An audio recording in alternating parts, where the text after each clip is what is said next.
Thank you, Reverend Stubbs.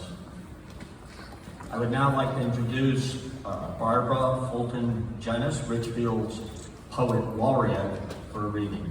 Barb?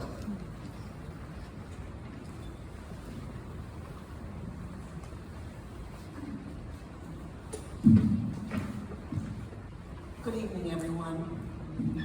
This is the third time I've had the honor to share this event with you, and it never loses its meaning, it never lessens in meaning. In fact, for me, I've noticed as years go by, the meaning of this special anniversary strikes me more deeply every year.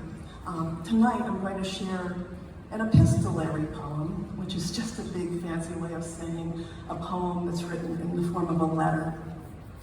You may know the word epistle from the New Testament letters credited to Paul, Peter, and John, or from poems by Alexander Pope, Lord Byron, W.H. Auden, and more recently, Dennis Smith and Mary Ruefle.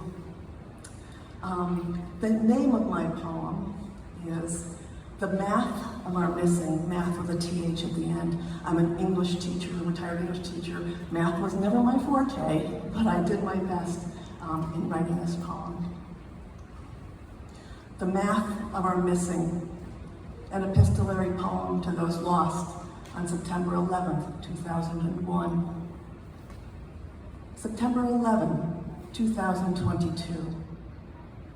Dear angels, it's been 7,670 days since we saw you last. We did the math, double-checked it on Google, but already knew the tally, already had the number etched in our hearts. We did not see you rise from smoke and ash 21 years ago today.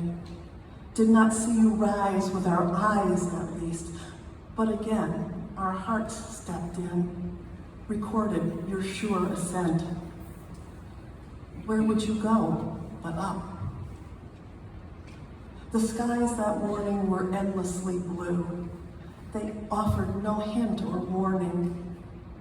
Would we have believed them anyway? Who does such things to innocence? Who sullies cerulean skies? Today the skies bring rain to this parched place where withered leaves drift from trees like singed paper. We cannot help but re-see the doings of that day. We will always see it.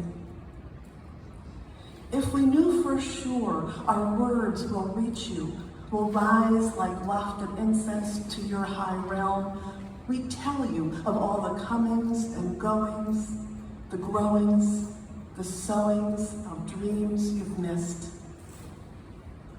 Pets have filled our halls with laughter and love, then been surrendered to time and tears. Children have had children. Your favorite ice cream is still delicious, cold and sweet on our tongues. 4 times the house has been repainted, roof to soil. We've celebrated and scoffed at 21 Super Bowls, shoveled 95 snowfalls from the front walk, helped loved ones light the menorah 168 times. We've groused over 252 electric bills, deposited 504 paychecks bi-weekly still, bowed our heads on 1,096 Sabbaths. We've watched children board 3,870 school buses, their backpacks heavy, their brains bright. The sun has crossed the sky 7,670 times, and yes, that mimicking moon has followed suit. 15,340 times now, the mantle clock has read 8:46, 9:03, 9:37, 10:02, then started the litany of loss again. Our hearts have kept their cadence through 184,080 hours while we lived life mostly unawares, how many other blessings did we fail to count? Kisses, prayers, mouths filled with laughter, moments of ease. But no matter how many times we put pencil to paper to add X to Y and multiply by Z, no matter how hard-honed our math skills, some things remain incalculable. Like the number of times in 11,044,800 minutes we've missed all that we miss. Thank you.